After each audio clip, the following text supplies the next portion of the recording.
An overview of our grant making process. I'm sorry, we are recording.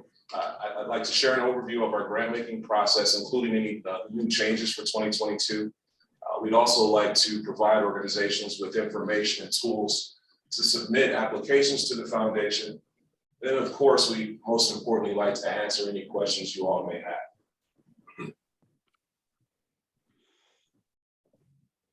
Great, thanks for starting us off, Damon. I'm Sue Peters. I'm the Vice President of Community Impact with the Community Foundation of Greater Flint. So I'm over the grant making and our leadership opportunities in the community. And I want to just share a little overview of the Community Foundation, mainly starting with our mission. About 2 years ago, we went through a strategic planning process. I know all of you know that those processes very well and how tedious they can be, but they are important for setting out the direction of your organization. And so we wanted to really make sure that our mission statement reflected what we do. So we overhauled that. We overhauled our vision. We really took the chance and time to make sure it reflected what we said. So what you see on this screen is our new mission statement. And what it says is that the Community Foundation of Greater Flint, as you can see, we spent time on almost every single word in this mission statement, as you know how these processes go. But really, we wanted to make sure it reflected the two sides of what we do. We are a little bit different than a private foundation. And so we have donors and folks who are interested in community need who give us funding and donations. And we try to connect that, or we connect that with the needs of the community. And then ultimately, what we want to do is we also then we have what's called the power, what we call the power of endowment. We're able to invest those donations, gain interest and gain some earnings. And then we make sure that then we can, I'm blanking on the word, but that we can distribute those funds, to great nonprofits like you who help us do the work to connect and meet those community needs. So I wanted to just take a quick step back and thank you all for joining us, because we cannot do our work without you. You are our major partners for getting this great work done. But going back to the mission statement, just wanted to highlight the for good, forever, and for everyone. We had the for good and forever. It talks about meeting the good being making impact for community needs. Forever is that endowment piece that we can be here into perpetuity. But what we did add was the for everyone. We wanted to make sure that you all knew we want to focus on equity and that everyone has a chance to thrive in Genesee County. So again, just to say that we lead sometimes in community space, but we really want to connect the generosity of Genesee County to the needs in the community for good, forever, and for everyone. So my job is just to introduce you to the incredible community impact team here at the Community Foundation of Greater Flint. I am very humbled and proud to be able to work with these folks and lead the team. We will not look as good, as you probably figured out, on Zoom calls as we do in our pictures on this slide. These are what we call our glamour shots. So enjoy them, because that's not what you're going to see when you talk to us on a Zoom call. But I want to quickly walk through who is on the team.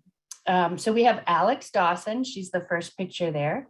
And Alex is a program officer. She primarily focuses on our youth grant making. She also helps with the Flint Women and Girls and also our Gen Forward grant making. She also works within that youth grant making is what is our, we have our YAC, or our Youth Advisory Committee, and we have grant making done by youth, and she leads that work. Jennifer Farrington is our senior program officer. Jennifer, oh, there she is, live and in person. Jennifer has been with us almost 15 years, 14, right, Jen? So she knows the ins and outs of our funds and of our grant making and has so much history for us. Her focus, she really focuses on what we call our community funds. She'll talk a little bit more about our out county funds and Clio and Flushing and Grand Blanc and Fenton areas. So she's really great at that. She also gets our scholarships out the door for us. That work can be challenging just to track down students and where they're going, but she is so great at getting that money out the door and our scholarships. and making sure it's impactful. She also is the one who helps us with all of our kind of ins and outs of our grant making and our grant website and all of those things to make sure that we can get our applications in and out. So she does a great work on that too, on the back end of our work. Damon Ross is who opened the session for you. As you can tell, we hired him for his speaking voice. No, he has a great voice. Damon's been a great addition. He was in Texas, but came back to Flint to join us. He really focuses on our access to healthy food work. He's also working on our neighborhood small grants and working to take that on from Lynn. And he also does in his spare time, the Michigan Justice Fund. So as you can see, Damon covers a lot of work for us. Again, it's so exciting because he grew up in the neighborhoods that he's working in, and he has a great knowledge and love for Flint that we really have welcomed to the team. Lydia Stars handles most of our health grant making. So that includes our Turi Health grant making and our Flint Kids Fund. She came to us almost right after the water crisis when we knew we needed to increase our knowledge in the space of health.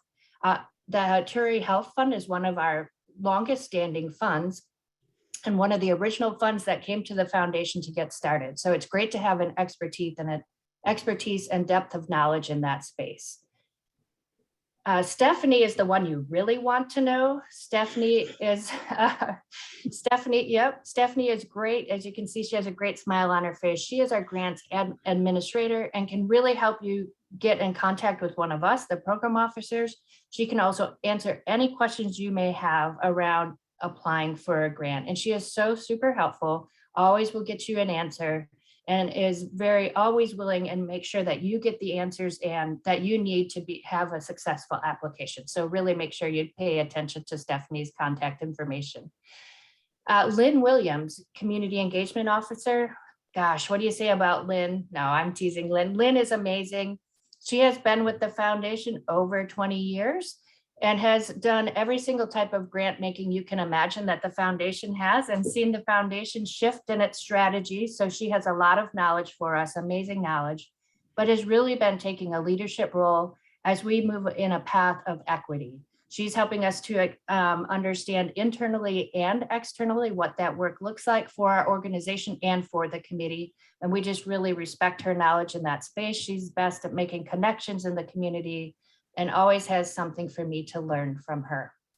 So that is the amazing team. I would say they are just simply amazing. They all are passionate about the community and about working with you and figuring out how best to translate your idea into an application. So please make sure you call them and call us, because we are really here to help you. All right, so as you heard me mention, I'll shift. As you heard me mention, we went through a strategic planning process. It was pretty much right after the water crisis. And as you can imagine, we had some right sizing or kind of figuring out what we were going to look like after the water crisis. So what you see here are then our strategic grant priorities. What we tried to do is capture the work that we still wanted to do. The water crisis, we grew amazingly as an organization through the water crisis. And so we had to step back and think about what work did we want to continue moving forward and was important to what the community looked like after the water crisis, or as we continue to wrestle with it actually. But then what were some of the new areas that we wanted to also maybe explore? So what you see here are really the broad strategic priorities that came out of that planning process. Strengthening quality of education. And that's what do you call it? Cradle to career. There's so many ways to say this, twinkle to wrinkle, but we are in all the way from 0 to post-secondary. We want to make sure, as you know, we have educare and early education, but we also have the Flint Promise. But also in here also then fits our literacy work. So we're still working on our literacy work. That is a key piece of this, of strengthening education in the community. So this gives you an example of how we're fitting some of our new work with some of our longstanding work that carried over from the last strategic plan. As you mentioned, you know, the water crisis has changed us forever. So there's still work to be done in this space. But then also this also includes our health work that Lydia does. So it includes our Turi Health Fund, the access to healthy food work that Damon's doing, and also the Flint Kids Fund. So that long-term fund that we have to help assist families and their children that have been impacted by the water crisis. Flint neighborhoods, that's our broad work around supporting local voice and local neighborhoods in what they want to get done. It's the neighborhood small grants. It's also the Connect to Block summits. In here, I'll also mention as we have work in the out county and our out county neighborhoods too. So not to lose sight of that it's Flint, but we also do local grant making in the places I mentioned before, Clio, Flushing, Fenton, Davison. One of the newer areas is we said we want to explore maybe what community and economic development. This came through some of our stakeholder hearings that they wanted us to maybe consider what our role might look in that. We're still looking at it. As you know, with COVID coming, there's a lot of work on supporting minority businesses. There's community and economic development to do in the neighborhood. So we're still kind of thinking about what that might look like, but we are continually exploring that. And then finally, the commitment to equity, non-apologetically committing to equity, making sure that we internally are doing the work and externally. You will see some of the work around truth, racial healing, and transformation that Lynn is taking the lead on, whether it's a racial healing circle, narrative change, but it also means infusing equity into our grant making processes. So last year, for example, we started asking you for information about who you were serving and what was the makeup of your organization. So we're exploring, always continuing to explore that pathway as well. But even though we have these broad grant making priorities, as you know, we're a community foundation made up of, almost 500 different funds. So even though these are our broad strategies, you can see underneath that we have other work to do, but Jennifer is actually going to walk us through that. Thanks, Sue. So you set this up perfectly. So as Sue mentioned, the niche of a community foundation is really endowment. So we work with donors who really care about their community to set up funds to address community needs, and community foundations by nature, as a result of that, are pretty broad in what they can support. Our donors come from not just Genesee County, but beyond, and that means that we're able to address a variety of community needs with our grant making. So if you're new to us, these are the kind of main areas that we support at the Community Foundation. If you're not new, none of these have really changed. So we continue to support arts and culture opportunities in the city of Flint, health, of course, which predates the Community Foundation, specific populations, women and girls and LGBTQ plus populations, poverty. We're specifically interested here in basic needs support. If you provide basic needs services to community, we're really interested in helping increase your capacity to do that work. Racial healing, equity, and social justice is also an area that we're continuing to do grant making in. Youth development, Alex does a wonderful job in looking at all of the requests that have a lens on youth and youth needs. She works with 4 of our youth advisory committees. We call them YACs for short, and these are endowments specific to youth that helps provide high school youth the opportunity to address community need, to look at applications, to meet statewide with other, other YACers, as we call them, from across the state, to gain leadership skills and to really gain a lot of skill sets in philanthropy. So she does a really wonderful job in working with these young people and helping them, in this really unique opportunity and getting them involved in philanthropy at a young age. We have funds that are geographically focused. So as Sue mentioned, we call these geographic affiliates or community funds. So if you're doing work specifically, and I saw a few folks here, familiar faces from our friends in Clio, in Davison, Flushing, Fenton, or Grand Blanc, if you're doing, projects or programs specific to those areas, please give me a call. We can talk further about how to help you with your program or project.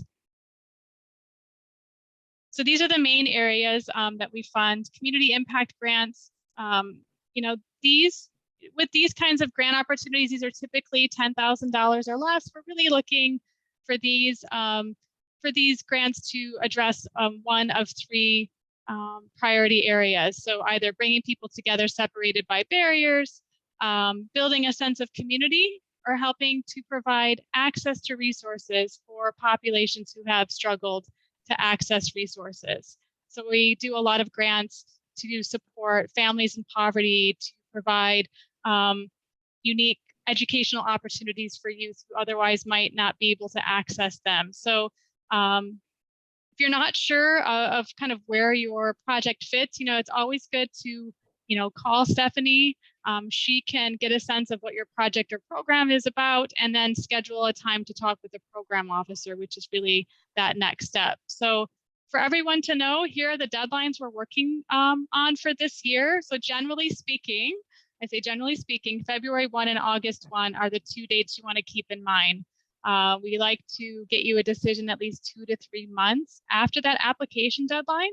It takes us some time to look at your application, to get back with you, to get any questions that we have answered.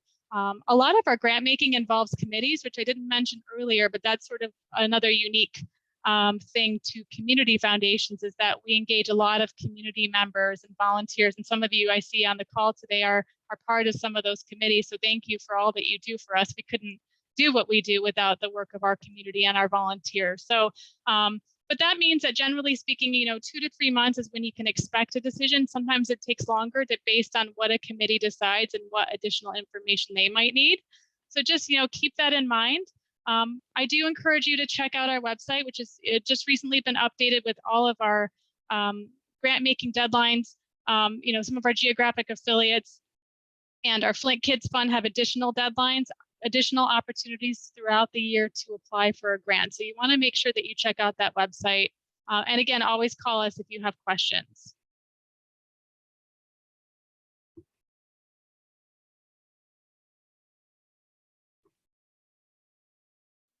So I'm going to jump in here and talk a little bit about the process. Jen mentioned it. One of the first steps definitely that you should do is to reach out to either Stephanie Whitledge or a specific program officer if you already happen to be connected to one. The goal here is to have you to think about and have us to think about and help steer you, if possible, to the most appropriate alignment opportunities for funding. We also kind of want to help if we happen to know that there's something that you're trying to do that really doesn't align with any of our particular funding. We want to keep you from getting mired in a process that you may not have to become involved in. And we also like to connect you with other resources that we know that may be helpful. So talking to a program officer is a really crucial, important first step. Once you've done that, you would need to receive login credentials. So if you're a new organization, if you haven't applied for funding for us, or if you're an organization that happens to not be able to locate your login credentials, what you need to do is to contact Stephanie, again, at swhitledge@cfgf.org, and she will help you access what you need to be able to then log on and complete our online application. Once you've completed the application, staff will be alerted that the application is in, and then staff will look at the application, do some initial review, some triage, if you will. Sue and Jen mentioned the different directions in which applications can go. Some applications are reviewed by a committee. Some applications are reviewed by the staff as a committee. Some applications are reviewed by donors, and some go straight to the board. And then there are some that get a little bit of several of these areas. So what staff's job to do once the proposal comes in and we've scanned, reviewed, got a sense of it, then we figure out which course to take. And after that, the committee or the committees or donors or board will make a decision. They will meet, they'll review the proposal, they'll make a decision on funding, and that information will then be communicated to you subsequently toward the end of that process. So some thoughts, things that help to strengthen a proposal. Keep in mind the application process is a competitive process. There are, while it might sound like the amount of funds are large, they're really fairly limited for the amount of requests that we have. So there are things that will help to strengthen your proposal to make it more competitive, underscoring again though that it is a competitive process, and sometimes even the best composed proposals might not get chosen for funding. But here's some suggestions to help position you most strongly. Answer the questions concisely. So the proposal application questions are there, looking for really focused answers that really address what the question is asking, that give enough information for the reviewers to understand what really is happening and the context around it. There will be opportunities for you to upload additional information toward the end of the process, but being as concise as you can.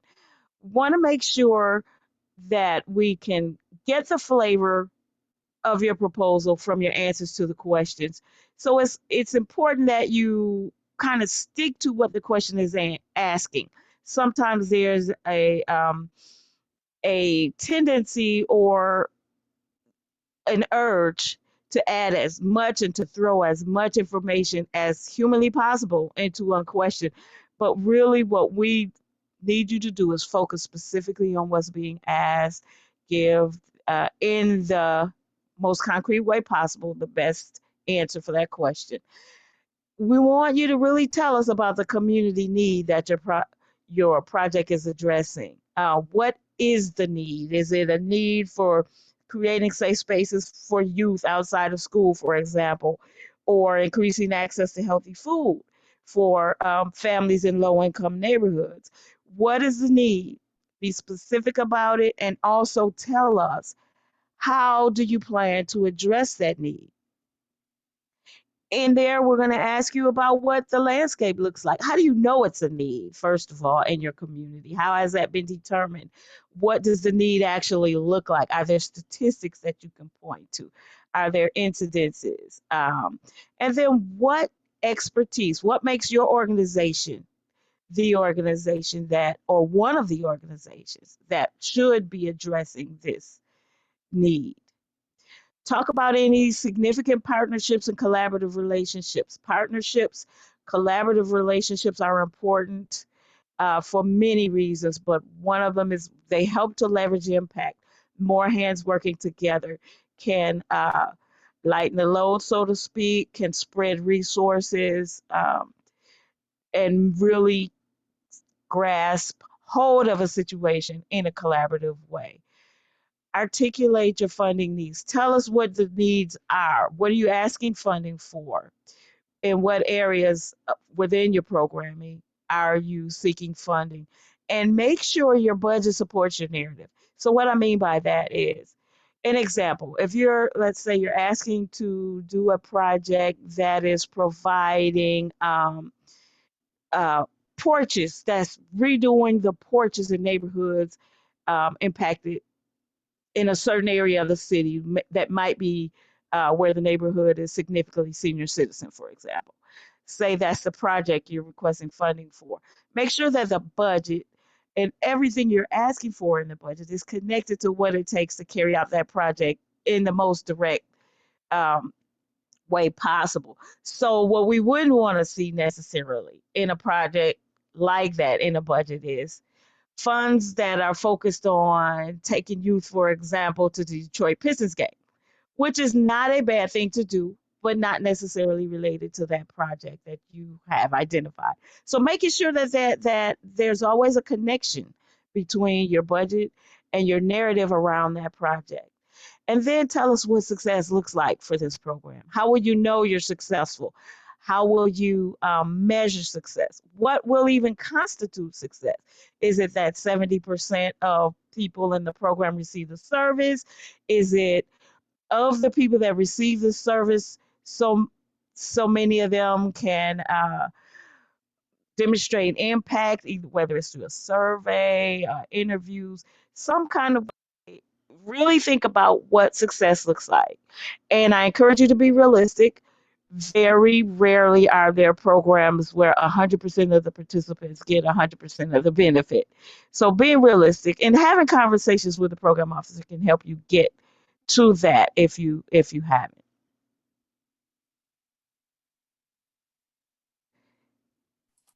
I'm turning it over to Lydia to talk about the budget.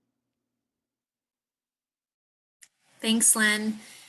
Yeah, so kind of piggybacking on what Lynn was just talking about in terms of having the budget support the narrative. Every application has to have a budget template uploaded and completed along with the application narrative. This hasn't significantly changed in the last few years. So if you're familiar with our grant making process and you've applied in the past, this should probably look pretty similar to what you've submitted in the past. But I just want to go over it really quickly. So folks know how to walk through it when they're in the middle of completing it.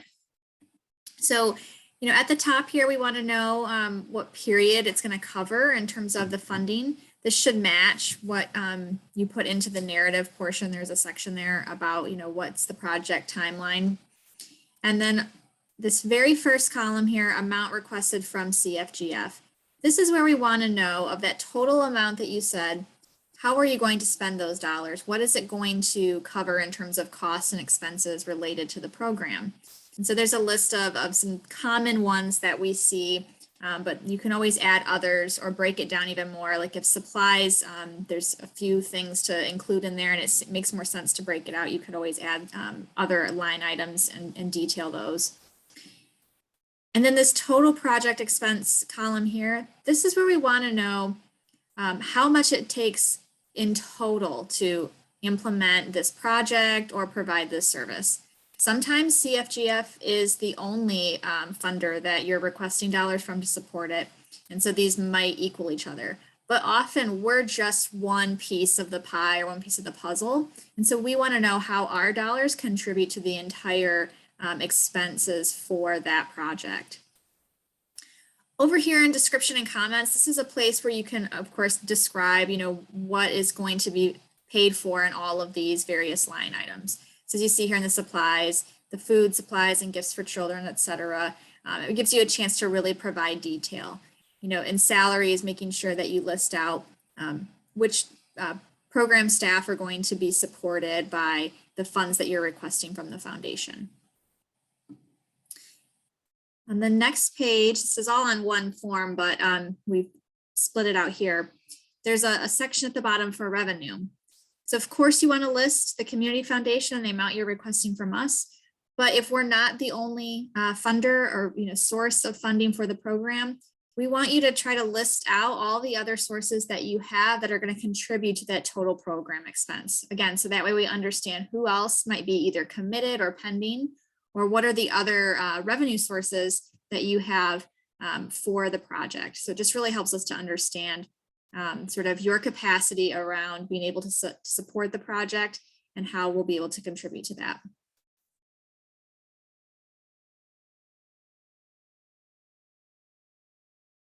I think I'm turning it over to Stephanie now for a demo.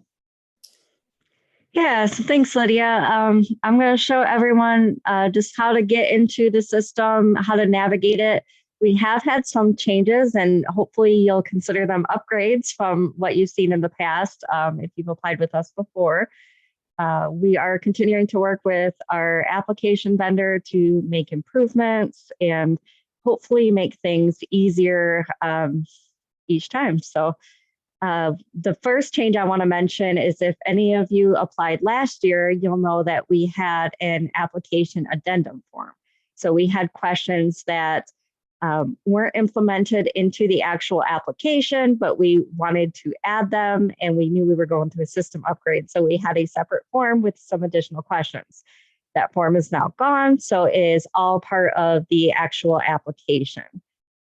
So give me one moment here. I'm going to do a new screen share.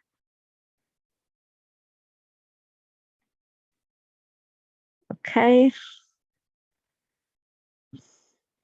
Jen, can you give me a thumbs up if you're seeing the right screen? All right. So this is our website, cfgf.org. The first thing you'll do is in the upper right-hand corner, unless of course you want to give us funds. If you are looking to get funds, you'll want to log in. Our login page looks like this. If you don't have a user ID, you'll definitely want to reach out to me. If you forgot what it was, or if you need a password reset, definitely, again, reach out to me. Email works best, but you can call if that's easier. Oops.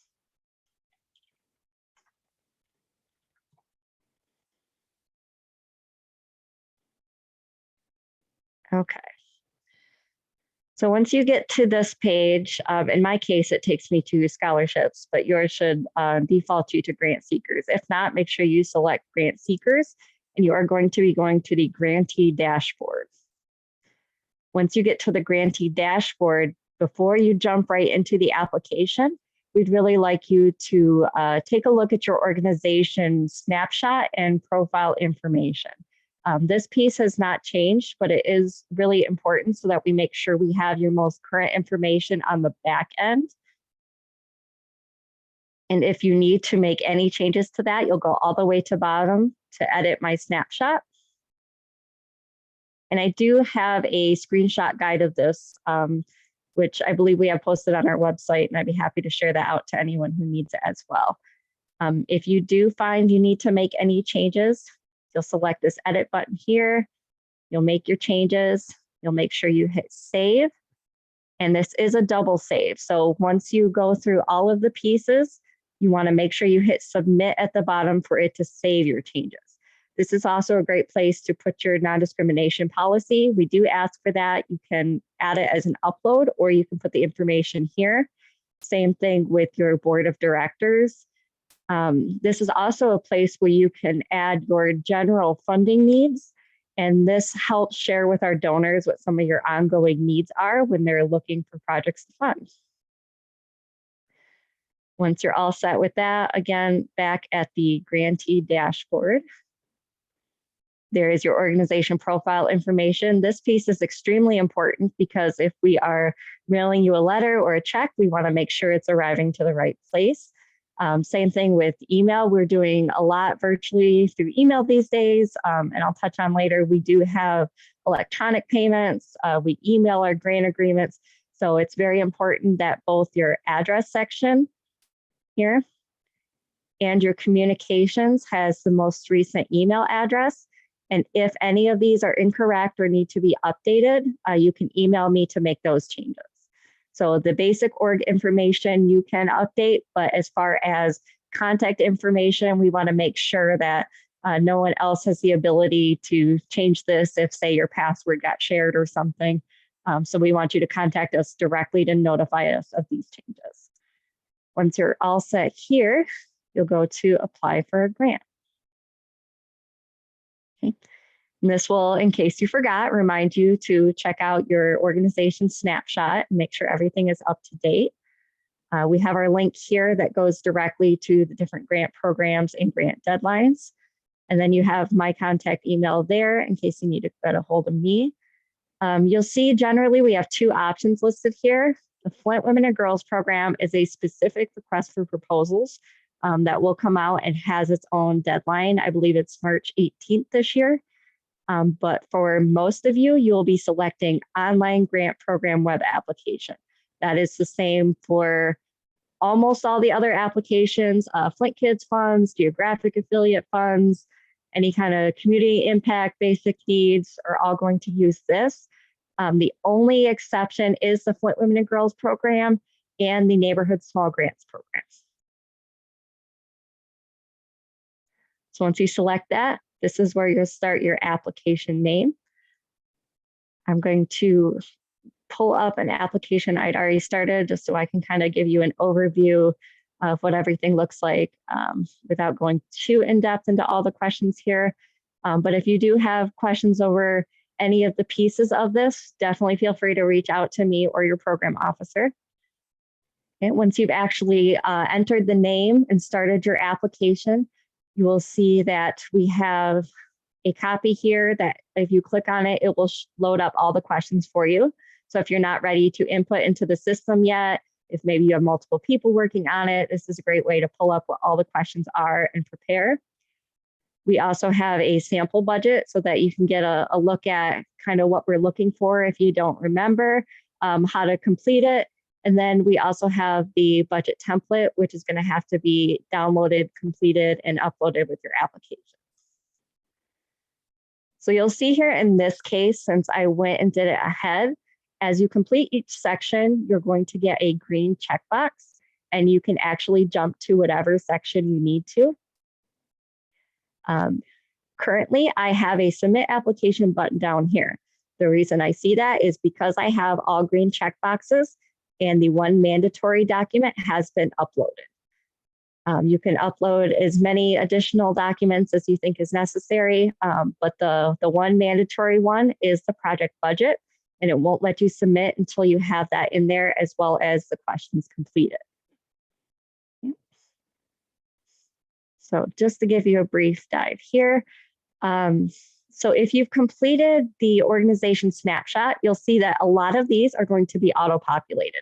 Your legal name, your EIN, your contact person, all this should already be completed for you. So doing that work on the back end will really help you when you do your application. And then of course, you'll have to fill out what your total program cost is, your date range, and how much you're requesting from us. At any point, you can save and resume later. It will require you to finish whatever page you're on. So if you answer, say, one question and not the other, you'll have to put in some kind of placeholder to save your place. And at any point, you can preview your PDF as well to see how it would appear on our end, which we do definitely recommend doing before you submit so that you can save your own copy. But you do have access to it once you submit it as well. In most cases, you're going to go ahead, save, and go next. Okay, this is another answer that's going to pre-populate. This tells you the organization background information, and to save you from having to retype that for every single application you do, we just have you make sure it's up to date on the back end, and then this will already pull into your application. And then the next question just asks if there's been any changes. And what I really want to highlight here is some of the things that are different. Okay.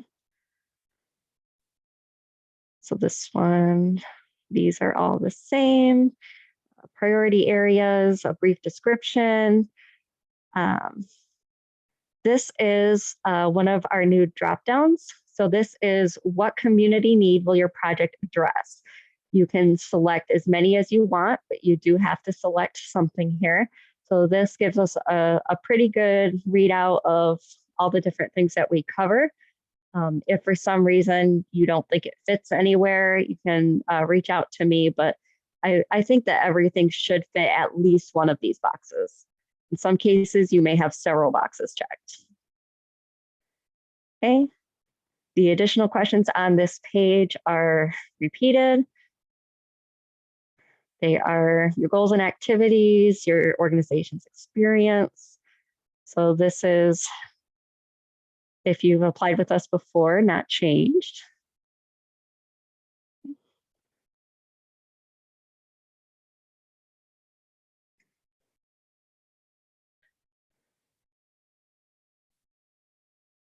And if you have tried to access the portal, maybe last month, it was closed, but as of January 3rd, it has reopened.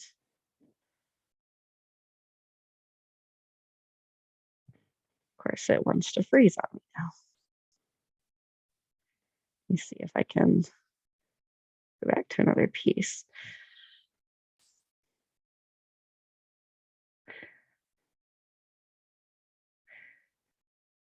Okay.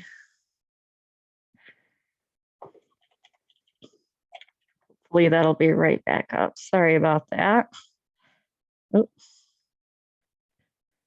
All right, well, in this case, I do plan to do additional screenshot guide, but that pretty much is the gist of it right there. There's a couple more of those questions that were in the application addendum that are, again, back in here in multi-select boxes. So just like the last one you saw, And then there's also one that is a drop down of what area you're serving. If there's more than one, there is an option for multi-community or Genesee County wide. But really, we want to know if you're serving a specific area, which specific area it is. Or again, you can just select all of Genesee County, or if you're in a few specific areas, select multi-community and then detail that into your application.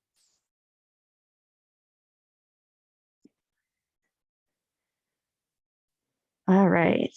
Jen, thumbs up. Are we back to the slideshow? Perfect. Okay. So again, if you have any issues on that along the way, we know the systems could be tricky and it's hard when every funder has their own system. So if you have any questions, there's no such thing as a stupid question to us. So feel free to email me, call me, and we'll help you through it. So some of the other application requirements, we do have to have your most recent financial statement. If you've applied within the last year and nothing has changed, then you should be all set. But if you have not applied in the last year, or if you have something more recent, we will need you to upload that as well, or you can email it to me directly. The best thing to have is an audit. If you do not get an audit, a 990 is great. If you're a smaller org who's not quite there yet, maybe you're filing the 990 ends, we can work with you on what an organizational budget looks like. Basically, we just want to get an idea of the kind of funding sources that you're working with, what your capacity is, and how things are going there. We do require to see everyone's non-discrimination policy is definitely, especially as our equity piece becomes our North Star, our most important thing. We want to make sure that we're supporting organizations that do not have any kind of discrimination involved. We also have the option to add MOUs and letters of support. Definitely not required, and certainly if you don't have any partners, you won't need one. But if you do have partners involved, it's good to see what kind of partnerships are in place there. If you are awarded a grant, typically I reach out to everyone via email. So whether it's approved or not approved, you should be hearing from me at some point via email, usually 2 to 3 months after the deadline. If you want to check on your status, feel free to shoot me an email and I can let you know where things are at the time and what kind of timeline you can expect. But if you are awarded, I'm going to be sending you a grant agreement that will need to be signed. This outlines the purpose of the funding, the grant conditions, your reporting requirements, and we're also going to give you some information if you want to communicate your grant award. We do include a sample press release and also the contact information if you want to use our logo. So organizations have to sign and return a grant agreement before we can pay. We have tried to streamline this process. I've been doing both sending the form so that if you prefer to print it, sign it, scan it back, or even if you want to mail it back, it does take a little longer, but you're more than welcome to do that. But we also have electronic signature option now. So when I send it out, I will also send you an invitation to sign electronically. And for us, that is just as good as signing physically. So we want to keep that option open to whatever works best for you. Our newer feature is our EFT authorization form. So if you're one of those organizations that really prefers paper checks, we can still absolutely mail one. But we do have the option to send you EFT payment now. So I'm going to send that out with any grant awards as well if we don't already have it on file. And so that way we can just get the money in your hands a little faster. And at this point, I'm going to pass it over to Damon. So take us home. Yeah, thank you, Stephanie. So Stephanie just ran through some front-end requirements in terms of that grant process. We'll talk about what happens near the end of that cycle. Reporting is required. So upon completion of your programming, a final report is required. Typically, that's going to be due 30 days following the end of your grant period. So for example, if you had programming that ended October 31st, 2022, then your final grant report will be due November 30, 2022. A report template is available. It'll prompt you to provide, your narrative and financial reporting. It's really easy to follow. You just, complete the boxes and reconcile your receipts. One additional area of detail: if you receive an award that is over the course of 2 years or 3 years, whatever the case may be, multi-year requests may require some interim reports. In most cases, there's just a final report that will be due. But again, if you have programming that spans maybe 2 fiscal years, you might have some interim reports to complete. Site visits. So in some cases, your program officer may request that site visit. More often than not, the grantees are going to invite us out to see the good work that you're doing. We'd really like to make that happen. As I said, we typically are not going to say, hey, you got a site visit, I'll be there on the 30th. No, typically that'll be one-sided from the grantee. You'll invite us and we'll happily show up and see the good work that you're doing. The other thing, there's a process to communicating your award. Obviously, the foundation encourages that. It's a good thing to publicize the work that you're doing. So when you receive that grant agreement that Stephanie referred to, you'll also receive a sample press release, prepared and circulated. If you want to use that logo, like Stephanie also mentioned, all you have to do is just contact Mary Jo Herbig. You see her information there on the screen. You'll also find her contact information on the website. If there are no additional questions, if you have any grant-related additional questions, you see the information there. You can contact Stephanie. You can contact your program officer. At this point, I guess that would bring our session to a close. We appreciate you attending. We look forward to reviewing your proposals and supporting your work. And again, if you have any additional questions, contact your program officer or Stephanie Williams.